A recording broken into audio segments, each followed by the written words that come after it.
সবাই কি শুনতে পাচ্ছিলে আমার কথা? জি না ম্যাম, কেউ আমার নেটওয়ার্কের কথা প্রবলেম শোনেনি? করতেছে। কার নেট? আমার নেট তো ঠিকই আছে। আচ্ছা যাই হোক, আমরা হচ্ছে আমার এই জায়গায় প্রবলেম। আচ্ছা খেয়াল করো, আমি হচ্ছে আমার কন্ডিশনটা হচ্ছে বলে গেলাম। ফার্স্ট এরটা দেখো, এরপরের গুলো হচ্ছে আমার মনে হয় সবাই পারবা।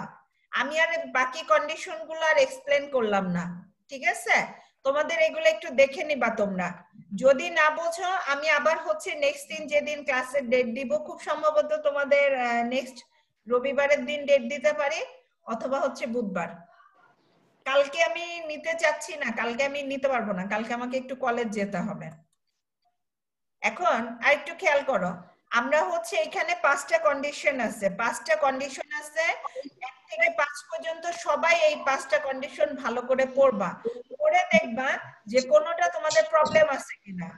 তোমাদের এই কন্ডিশন গুলো হচ্ছে ম্যাম বর্ধিত আয় বলতে কি বুঝি আমরা? হ্যাঁ, বর্ধিত আয় বলতে কি বুঝি? কোনটা রে বাবা? বর্ধিত আয় মানে 5 নাম্বারটা, মানে আচ্ছা, বর্ধিত, হ্যাঁ বর্ধিত বলতে কি বুঝি? চেঞ্জ অফ ইনকাম ইকুয়েশনটা দেখো। মানে চেঞ্জ অফ ইনকামটা। হ্যাঁ হ্যাঁ আচ্ছা আচ্ছা ঠিক আছে। হ্যাঁ, মানে আমার আমার এইটা তো সরাসরি দেয়া আছে। দেখো আমার প্রথমে ইয়েটা কি, এইখানে দেখো আমার যে 5 নম্বরে যে ইয়েটা, সেটা হচ্ছে capital Y equal to C plus S. এইটা এটা হচ্ছে ফার্স্ট লাইন। তাহলে যদি ইনকাম চেঞ্জ হয়, আমার কনজাম্পশনও চেঞ্জ হবে, সেভিংও চেঞ্জ হবে, সেটা বোঝাচ্ছে। সেভিং ও চেঞ্জ হবে। আমার আমার হচ্ছে G income ma'am. Equal to C plus G S. Ma'am. যদি ইনকাম চেঞ্জ হয় তাহলে কনজাম্পশনও চেঞ্জ হবে, সেভিংও চেঞ্জ। আচ্ছা, আবার ডিসকানেক্ট হচ্ছে, শোনা যাচ্ছে এখন? জি ম্যাম। জি ম্যাম। আচ্ছা, এখন আমরা এবার আমার কথা রিপিট হচ্ছে। আমরা এই কেসের যে কন্ডিশন গুলো আছে, এই কন্ডিশনের এই 5টা কন্ডিশনই হচ্ছে তোমরা দেখবা। যেটা না পারবা নিজেরা ট্রাই করবা, চ্যাপ্টার 6 এ তোমরা অ্যানসার পেয়ে যাবে, এগুলো ফার্স্ট ইয়ারের পড়া। আর যদি প্রবলেম হয় নেক্সট দিন আমরা এটা নিয়ে ডিসকাস করব। এরপর আমরা সরাসরি চলে যাব হচ্ছে আমাদের যে রিলেটিভ ইনকাম হাইপোথিসিস আছে এন্ডোমোডিক্লি নিয়ে, ওইটা হচ্ছে ডুসেনবারি যে ইয়েটা আছে সেটা। রিলেটিভ ইনকাম হাইপোথিসিসে চলে যাও। এটা পেজ নাম্বার 255, পেজ নাম্বার 255। আচ্ছা, আমার মনে হয় যে কোনো সময় ডিসকানেক্ট হয়ে যাবে, তোমরা যদি হয়ে যায় তোমরা আরেকবার ঢুকবা, এই পাসওয়ার্ড দিয়েই হচ্ছে এই আইডিতে ঢুকবা, ঠিক আছে? জাস্ট 2 মিনিট ইয়ে করে জি। আরেকবার ঢুকবা। তোমরা হচ্ছে এখন হচ্ছে যেটা, সেটা হচ্ছে relative income hypothesis. Relative income হচ্ছে বলা হয় আপেক্ষিক আয়।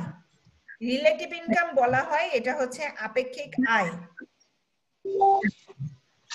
আচ্ছা, আপেক্ষিক আয়ের ডেফিনেশনটা আছে তোমাদের 254 পেজে। 254 পেজের বাম সাইডে দেখো একটা লেখা আছে, আপেক্ষিক আয় বলতে সাধারণত একই পরিবেশে বা সমাজে বসবাসরত বিভিন্ন পরিবারের তুলনামূলক যে আয় সেটাকে বোঝানো হয়, সেটা হচ্ছে আপেক্ষিক আয়। ইন্টারেস্টিং একটা ব্যাপার, খেয়াল করো।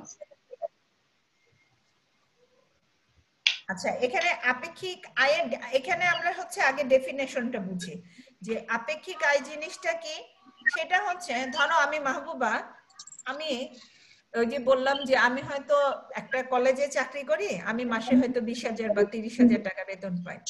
এখন আমি হয়তো যে সোসাইটিটা থাকি, সেই সোসাইটির মানুষের হয়তো ধরো আমার বাসা ভাড়া বা আমার আশেপাশের লোকজনরা খুব ভালোভাবে ভালো একটা পরিবেশে থাকে। এখন আমি যে প্রত্যেক মাসে 20 বা 30,000 টাকা ইনকাম করলাম, এই ইনকামটার সাথে আমার কিন্তু কনজাম্পশন লেভেলটা অ্যাডজাস্ট করবে না। আমার করবে কি, আমি যে পরিবেশটায় থাকি ওই পরিবেশের লোকজন কিভাবে চলাচল করতেছে, বসবাস করতেছে, সেইটা দ্বারা আমি ইনফ্লুয়েন্স হয়ে আমি আমার হচ্ছে কনজাম্পশন লেভেলটাকে হচ্ছে ক্রিয়েট করি। সেটাকে বলা হয় সেইটা হচ্ছে এই আপেক্ষিক আয়ের হচ্ছে মূল বক্তব্য। আরেকবার বলি, আপেক্ষিক আয় জিনিসটা কি? এটা বলা হচ্ছে যে একটা পরিবেশ বা সমাজে বসবাসরত বিভিন্ন পরিবারের মধ্যে যে তুলনামূলক ইনকাম সেটাকে বলা হয় আপেক্ষিক আয়। এখন ধরো সাপোজ ধরো আমি আর আমার হাজবেন্ড দুইজনই চাকরি করি, দুইজন হয়তো খুব পরিশ্রম করে একটা ভালো সোসাইটির মধ্যে আমরা হয়তো বসবাস করি। এখন আমি হয়তো কম ইনকাম করি, আমার থেকে আমার হাজবেন্ড হয়তো বেশি ইনকাম করে, বাট যেহেতু আমরা একটা ভালো সোসাইটি মেনটেন করি সেহেতু দেখা যাবে যে আমাদের আসলে কনজাম্পশন লেভেলটা এই সোসাইটির অন দ্য এভারেজে যে পরিমাণ ইনকাম লেভেলটা আছে সেই ইনকাম লেভেলের সাথেই হচ্ছে ম্যাচ করবে কনজাম্পশন লেভেলটা। আমরা এখন পড়তেছি কনজাম্পশন থিওরি, খেয়াল করো আমরা এখন পড়তেছি কনজাম্পশন থিওরি।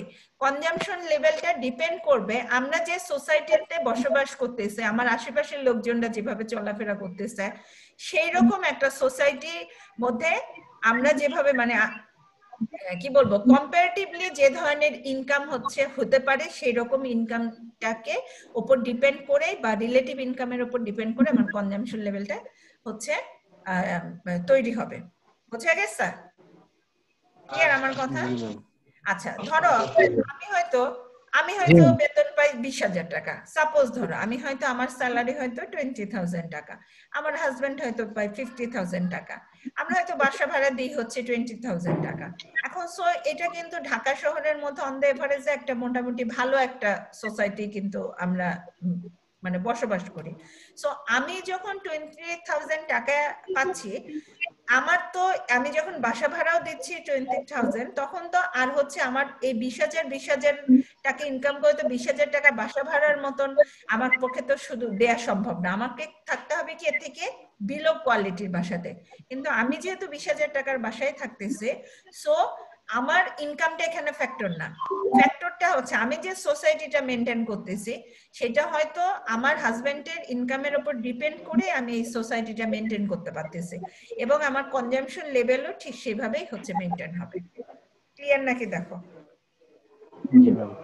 বোঝা গেছে? জি আচ্ছা হ্যাঁ বলো, বোঝা গেছে? সবাই বুঝতে পারছো রিলেটিভ ইনকাম কাকে বলে? জি আচ্ছা রিলেটিভ ইনকাম হাইপোথিসিসে এইবার হচ্ছে আমরা এই যে স্লাইডের মধ্যে, আচ্ছা এখানে একটা জিনিস খেয়াল করো, আমি যদি বইয়ে হাইলাইটার করে দিই তাহলে কি তোমাদের বুঝতে একটু সুবিধা হয়? তাহলে নেক্সট দিন যখন স্লাইড বানাবো হাইলাইট করে দিব। এবার আমরা পড়ে নিতে পারবো না আচ্ছা ঠিক আছে, মানে আমাকে যেহেতু আমার একটু স্লাইড হলে আমার নিজের পড়াইতে সুবিধা হয়, বুঝতে পারছো? এই জন্য মানে এই হাইলাইট করে দিলে কি কালারটা একটু ভালো আসে নাকি আগেরটা ভালো আসছিল? এইটাই তো ছবিটা এটা ভালো ভালো আসে, দেখা যাচ্ছে, এটা ইয়ে হয়ে গেছে। আচ্ছা আচ্ছা নেক্সট দিন দেখি যে কি করা যায়। আচ্ছা এখানে খেয়াল করো, এবার আমাদের রিলেটিভ ইনকাম হাইপোথিসিসটা কি বলছে? আমাদের ডুসেনবারি যেটা বলতেছে যে কোনো ব্যক্তি বা পরিবারের ভোগ ব্যয় তার পরমায় বা নিজস্ব আয়ের উপর নির্ভর করে না। প্রথমে যে লাইনটা আছে কোনো ব্যক্তি বা পরিবারের ভোগ মানে ব্যয় বা ভোগ যেটা বলা হয় সেটা আসলে তার পার্সোনাল ইনকাম বা হচ্ছে অ্যাবসলিউট ইনকামের উপর মানে ডিপেন্ড করে না, এটা ডিপেন্ড করে সে কোন ধরনের সোসাইটিতে সে বসবাস করতেছে সেই সোসাইটির উপর। ক্লিয়ার? এখানে দেখো এখানে একটা হিস্ট্রি একটু বলি। আমাদের এই কনজাম্পশন থিওরির ফার্স্ট প্রবক্তা হচ্ছে কেইনস। কেইনসের কনসেপ্টটাকে বিভিন্ন ভাবে ব্যাখ্যা করতে গিয়ে বিভিন্ন অর্থনীতিবিদ এটাকে এই যে যেমন কেইনস দেখাইছে অ্যাবসলিউট ইনকামের উপর ডিপেন্ড করে, তার পরবর্তীতে ডুসেনবারি দেখাচ্ছে যে না এটা শুধুমাত্র অ্যাবসলিউট ইনকামের উপর ডিপেন্ড হবে না, এটা এর সাথে অ্যাড করছে অ্যাবসলিউট ইনকাম প্লাস হচ্ছে সোসাইটি। তখন দেখতেছে অ্যাবসলিউট ইনকামের থেকেও সে সোসাইটির উপর বেশি ডিপেন্ড করতেছে, কারণ আমি যখন একটা ভালো সোসাইটিতে বসবাস করব আমার একটা ইনকাম করার একটা তাগিদ থাকবে বা আমার হচ্ছে ইনকামটা বাড়ানোর একটা তাগিদ থাকবে। আলটিমেটলি আমরা দেখা যাচ্ছে যে day by day better consumption লেভেলে থাকতে চাই, এই জন্য দেখা যাচ্ছে তার ইনকামের থেকে তার কনজাম্পশন লেভেলটার উপর হচ্ছে সোসাইটির ইনফ্লুয়েন্সিং ব্যাপারটা বেশি থাকে। এই পরিপ্রেক্ষিতে ডুসেনবারি যেটা দেখাইছে যে যেহেতু সোসাইটির ইনফ্লুয়েন্সিংটা তার মধ্যে বেশি চলে আসে, সো তার কনজাম্পশন লেভেলটা অ্যাকচুয়ালি ডিপেন্ড করে তার রিলেটিভ ইনকামের উপর। এবং সেই প্রেক্ষাপটেই হচ্ছে ডুসেনবারি যেটা বলছে যে কোনো ব্যক্তি বা পরিবারের ভোগ ব্যয় তার পরমায় বা পার্সোনাল ইনকাম বা অ্যাবসলিউট ইনকামের উপর ডিপেন্ড করে না, এটা আসলে ডিপেন্ড করে তার রিলেটিভ ইনকামের উপর।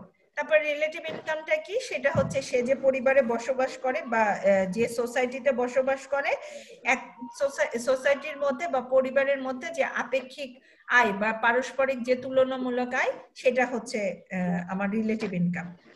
তারপরে এরপরে যে লাইনগুলো আছে সেগুলো হচ্ছে আপেক্ষিক আয় কম হলে স্বল্প মেয়াদে গড় ভোক্তার প্রবণতা, অর্থাৎ ওই যে এপিসি আর এমপিসি রিলেশনটা। এবং ইন্টারেস্টিং ব্যাপার হচ্ছে উনি যখন হচ্ছে অ্যাবসোলিউট পার্সোনাল ইনকামকে, যখন অ্যাবসোলিউট ইনকাম পার্সোনাল ইনকামকে খুব ক্লিয়ারলি হচ্ছে কেস বলছে হচ্ছে অ্যাবসোলিউট ইনকামটা হিসাবে, এবং পার্সোনাল ইনকাম পুরাটাকে কিন্তু অ্যাবসোলিউট ইনকাম বলেনি। যেমন বোনাসটা কিন্তু অ্যাবসোলিউট ইনকামের মধ্যে পড়বে না, তোমার পার্মানেন্ট ইনকাম সেটাকে বলতেছে হচ্ছে তোমার অ্যাবসোলিউট ইনকাম।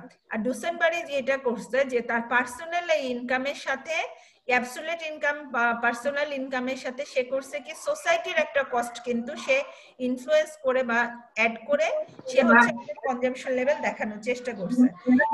ইন্টারেস্টিং ব্যাপার হচ্ছে এইরকম যদি কনজাম্পশন লেভেলও যদি সে ট্রিট করে, তখনও দেখা গেছে যে লং রান এবং শর্ট রানে আমার এপিসি এবং এমপিসির সম্পর্ক কোনো ধরনের চেঞ্জ হয়নি। That means in the long run our APC is equal to MPC, but in the short run APC হচ্ছে বড়, এমপিসি হচ্ছে ছোট। ঠিক আছে? আমরা যেমন হচ্ছে এই যে কেন্সের যে 5টা কন্ডিশন বললাম, বা আমরা আগে যেগুলো পড়ে আসছি, আমি তোমাদেরকে বললাম যে কনজাম্পশন আমরা আগে পড়ছি, consumption function, short run consumption function, long run consumption function. তারপর শর্ট রানের মধ্যে এপিসি এমপিসি বের করছি, লং রানে এপিসি এমপিসি বের করছি। এই যে তাদের বের করার পরেও দেখলাম যে তাদের রিলেশনটা কি, লং রানে হচ্ছে এপিসি বড়, আর সরি শর্ট রানে এপিসি বড়, এমপিসি ছোট, আর লং রানে হচ্ছে এপিসি এমপিসি পরস্পর সমান।